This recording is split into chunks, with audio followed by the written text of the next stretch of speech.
Meus diletos irmãos, minhas irmãs, hoje a igreja celebra três figuras de grande envergadura na história da igreja. Três irmãos, amigos de nosso Senhor Jesus Cristo. Três irmãos que conheceram de verdade as palavras que nosso Senhor Jesus Cristo dirigiu aos apóstolos. Na quinta-feira santa, quando ele assim disse: já não vos chamo servos, mas vos chamo amigos, porque vos dei a conhecer. Vejam que os três irmãos moravam na cidade de Betânia, a pouquíssimos quilômetros de Jerusalém, e nosso Senhor sempre ia à casa deles, e nosso Senhor sempre os visitava. Três irmãos com amizade com o Senhor, o bom Deus: Marta, Maria, Lázaro. Lázaro, nós sabemos, todos nós conhecemos, foi aquele que morreu, e quando nosso Senhor se aproxima da casa em Betânia, Marta procura nosso Senhor e diz: Senhor, se tivesses estado aqui, meu irmão não teria morrido. E o Senhor diz a ela: o teu irmão ressuscitará. E ela diz: eu creio na ressurreição do último dia.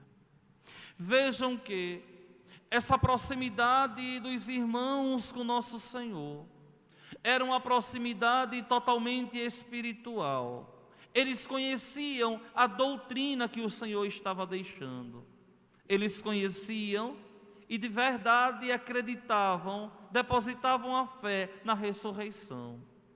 Não era comum um judeu naquela época, com exceção dos saduceus, a acreditarem na ressurreição. Não era comum, eles não acreditavam. O judeu da época de Jesus acreditava na ressurreição como os protestantes. É isso aí. Acreditam na ressurreição no fim dos tempos, no último dia. Nós cremos na ressurreição imediatamente após a morte.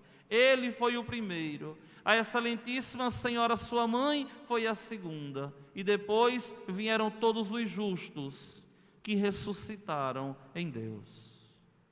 Eles ali viviam na proximidade com Jesus, mas não para se aproveitar de Jesus, mas viviam na proximidade de Jesus, estavam entendendo a mensagem de Jesus, estavam vivendo a mensagem de Jesus. Aquilo que o Senhor pregava, aquilo que o Senhor anunciava, não era algo estranho aos olhos deles. Eles conheciam a doutrina. Olha, Marta, teu irmão ressuscitará. Ressuscitará. Você deve crer. E ainda diz a ela: eu sou a ressurreição e a vida. Quem crê em mim, mesmo que morra, viverá. E todo aquele que vive e crê em mim não morrerá jamais. Ou seja, meus irmãos e minhas irmãs, o Senhor ali sintetizou toda a escatologia da igreja. E graças a Deus que essas três figuras se aproximaram de Jesus, para conhecermos a doutrina da ressurreição a partir da experiência dos três. Com essa palavra de nosso Senhor que tanto nos consola: eu sou a ressurreição e a vida. Quem crê em mim, mesmo que morra, viverá eternamente. Quem crê em mim, mesmo que morra, viverá. Ou seja, a morte que nós conhecemos não mata mais. Essa morte é uma passagem, foi cristianizada, foi elevada à glória dos céus. Ou seja, essa morte agora, ela é, como diz São Francisco, nossa irmã.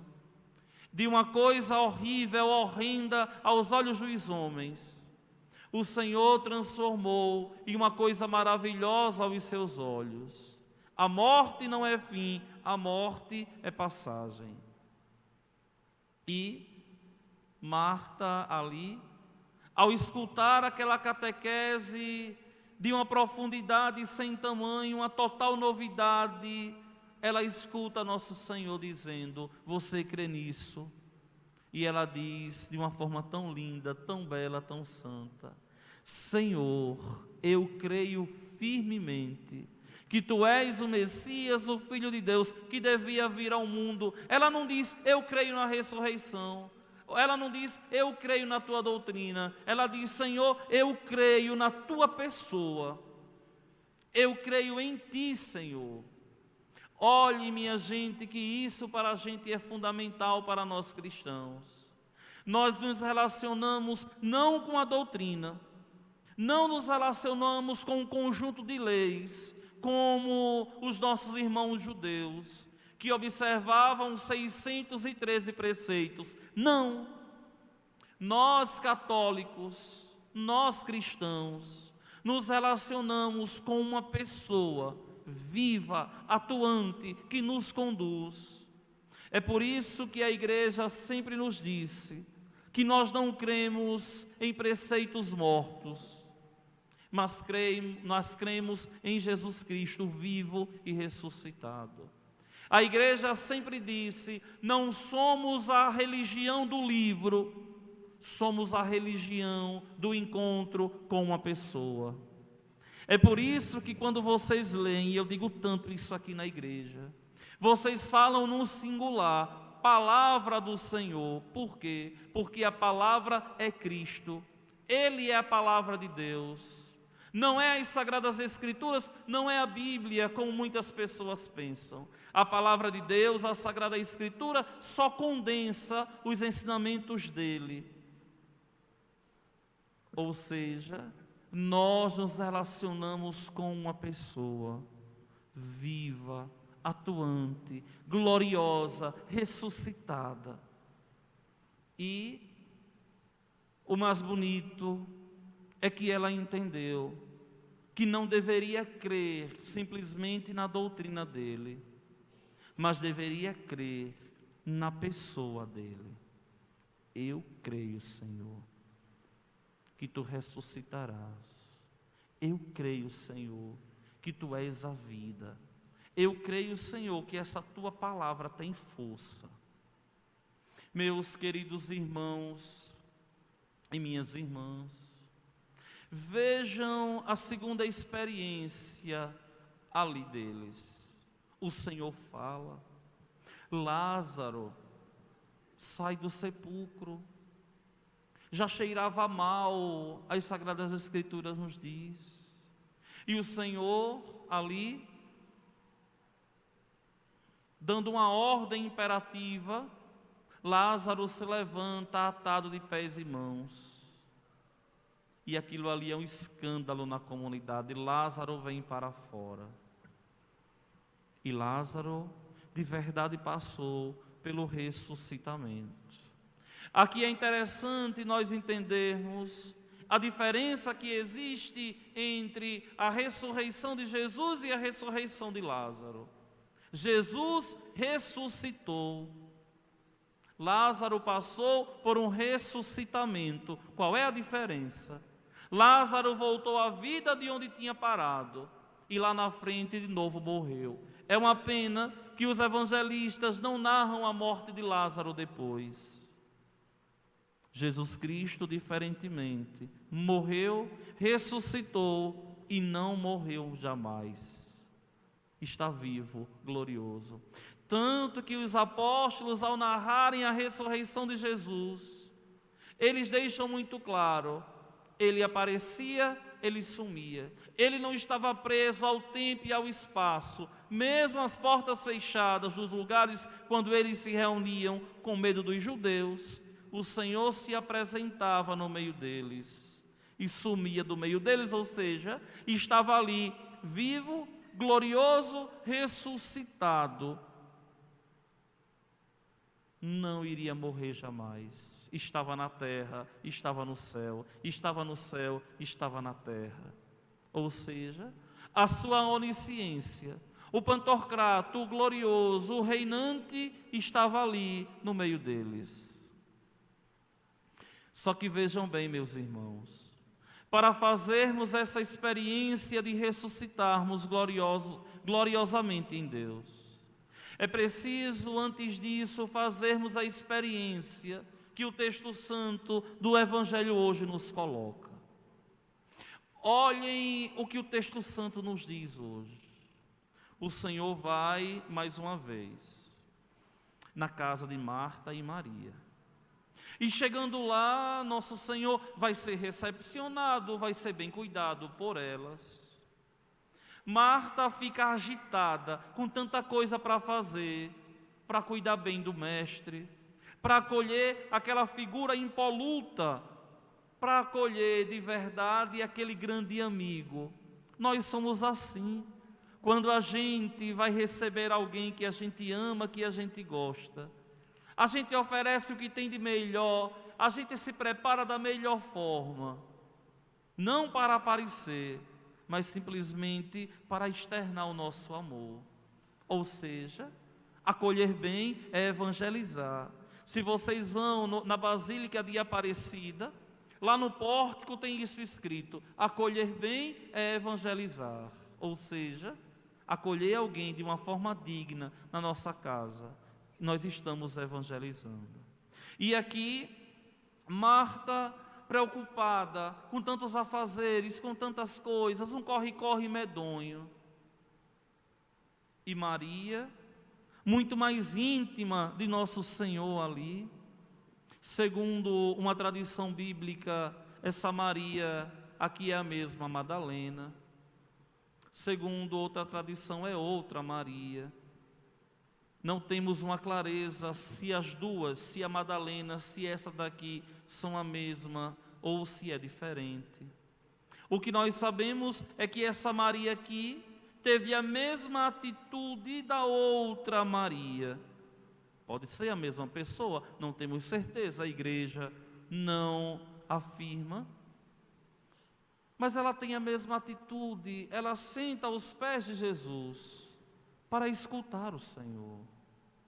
Minha gente, se existe um momento precioso na vida do cristão, é escutar Deus falar, é escutar a palavra de Deus, é escutar aquilo que Deus dirige aos nossos corações. É uma pena que muitos, ao virem à igreja, vêm só e unicamente para cumprir tabela, mas não guardam, não tomam posse daquela palavra que Deus dirigiu ao meu coração. O sacerdote, ele fica aqui no altar o tempo todo, como que jogando várias sementes no coração de vocês, esperando que uma delas encontre um terreno fértil e possa de verdade fazer surgir uma árvore frondosa. Essa árvore é a perseverança, que vai nos dar o fruto da salvação. Só se salva quem persevera, quem não persevera não se salva. E essa perseverança passa em sentir apreço, em sentir sabor, em gostar de escutar o Senhor bom Deus falando aos nossos corações, nos acalentando, nos orientando, muitas vezes puxando a nossa orelha, porque quer o nosso bem, porque o nosso Deus é ciumento, nos quer pertinho dele. E aqui Maria está ali toda feliz, escutando, fascinada o Senhor falando, porque quando o Senhor fala, fascina. Eu fico bobo quando eu vejo muitas vezes um pregador que não se anima, um pregador que não consegue se aquecer ao interpretar, ao estudar a palavra de Deus. Um pregador muitas vezes frio, Mas a palavra de Deus, aquilo que o Senhor nos dirige, deve nos fascinar. E antes do pregador anunciar o reino, ele deve ser um atento ouvinte da palavra de Deus. Um atento ouvinte daquilo que o Senhor, o bom Deus, dirige. Porque vejam bem, a graça de Deus, primeiro deve atingir o ministro ordenado. E através do ministro ordenado, chegar a vocês. A palavra de Deus deve fascinar aquele que prega, aquele que anuncia o reino, aquele que fala em nome de Cristo, como Maria, que ficou aqui totalmente fascinada. E aí eu pergunto a vocês assim: será que a palavra de Deus cria eco nos vossos corações? Ou será que vocês logo se cansam de escutar a palavra de Deus? Ou não conseguem entrar no embalo da palavra de Deus? Ou ficam sentados muitas vezes assim: meu Deus, porque esse homem não acaba? A palavra de Deus, meus irmãos, tem que frutificar no nosso coração. Ela é vida, ela é eficaz, ela é viva.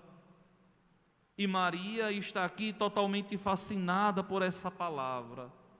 É claro que a atitude de Marta é uma atitude muito bonita, de querer acolher o mestre da melhor forma possível. Mas ninguém acolhe o mestre de uma forma mais perfeita do que aquele que acolhe o mestre, escutando a sua palavra e guardando no cadinho do seu coração.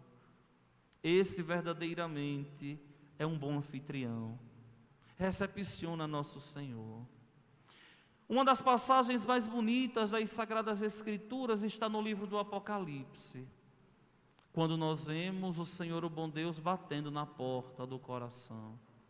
Se você abrir, Ele entrará. E um dos nossos cânticos de comunhão fala isso de uma forma tão bonita. Ou seja, o Senhor vem. Mas a nossa casa deve estar arrumada depois de escutarmos a sua palavra, depois de escutarmos a sua voz. Isso aqui, meus queridos irmãos e irmãs, isso aqui não só e unicamente se reflete na escuta da palavra de Deus dentro da igreja, não. Mas como nós temos pessoas que estão tão ocupadas aí fora, com tantos afazeres, com tantas coisas, e são incapazes e não têm tempo de sentar e escutar aquilo que o Senhor, o bom Deus, fala aos corações. É uma pena que estão a construir a casa na areia, sem base, sem estrado, sem alicerce, porque a verdadeira vida está para aqueles que aprenderam a construir a casa, tendo a palavra de Deus como estrado, tendo a palavra de Deus como alicerce, tendo a palavra de Deus de verdade como o norte da vida. Isso aqui, meus queridos irmãos e minhas irmãs, serve para todos nós. Nós, católicos, apostólicos romanos, devemos ter paixão pela palavra de Deus, porque a palavra é um mecanismo que nos faz chegar até a experiência única, pessoal, intransferível com Jesus.